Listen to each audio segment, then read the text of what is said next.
World Cup has changed forever. For years, the tournament was simple: 32 teams, 8 groups, top 2 qualify, then straight into the round of 16. But in 2026, that old World Cup is gone. For the first time ever, the FIFA World Cup will have 48 teams, not 32, 48. And that one change creates a completely different tournament. More teams, more groups, more knockout games, more chances for underdogs, and much more chaos.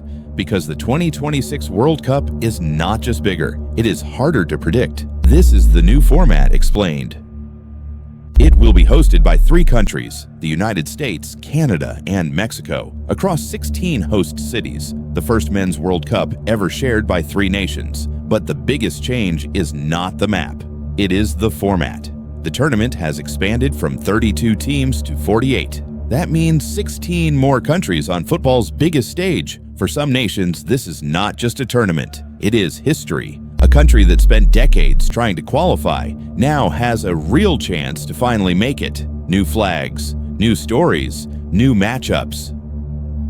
But expansion creates a question. How do you organize 48 teams without chaos? Here's how it works. The 48 teams are split into 12 groups of 4. Group A all the way to Group L. Each team plays 3 matches. 3 points for a win, 1 for a draw, 0 for a loss. So far, familiar, but here is where 2026 changes everything. In the old format, the top 2 from each of 8 groups gave you 16 teams. In 2026, there are 12 groups. Top 2 would give you 24. And 24 does not fit a clean bracket, so FIFA added one more layer.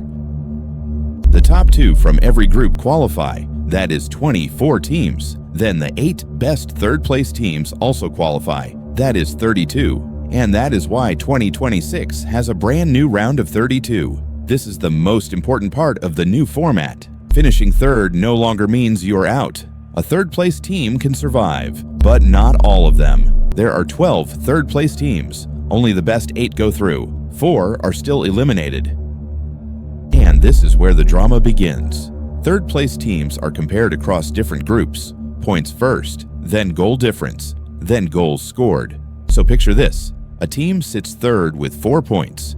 In the old format, they might be going home. In 2026, they wait. One late goal in another match could save them. One heavy defeat could send them through. More teams stay alive for longer. Lose your opener, you are not finished. Draw twice, you still have hope. Because now, every goal matters. Goal difference becomes the hidden battle. A team winning 1-0 pushes for a second. A team losing 3-0 fights to avoid a fourth. That is the new psychology of the 2026 World Cup.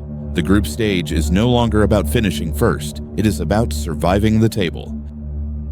Now, the knockout stage. It used to start with 16 teams. In 2026, it starts with 32. The road to the final gets longer. The winners may play 1 extra knockout match, so the World Cup becomes more demanding. More matches, more pressure, more chances for upsets. And this is dangerous for the favorites. 1 red card, 1 shootout, 1 tired defense, 1 underdog playing the game of its life.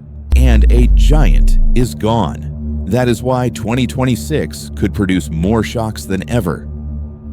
So why did FIFA do it? Growth. More countries from more regions. And business. 104 matches up from 64. More tickets, more broadcasts, more money. Football bigger than ever. But bigger is not simpler. More groups, more third-place math, more knockout rounds. Once you understand it, the drama is obvious. The group stage is about who survives. The third-place table is a tournament within a tournament. And the round of 32 means the knockouts start earlier, with more teams still dreaming. So remember the formula. 48 teams, 12 groups, top 2 qualify. The 8 best thirds qualify. 32 teams enter the knockouts. And 104 matches in all. That is the new World Cup.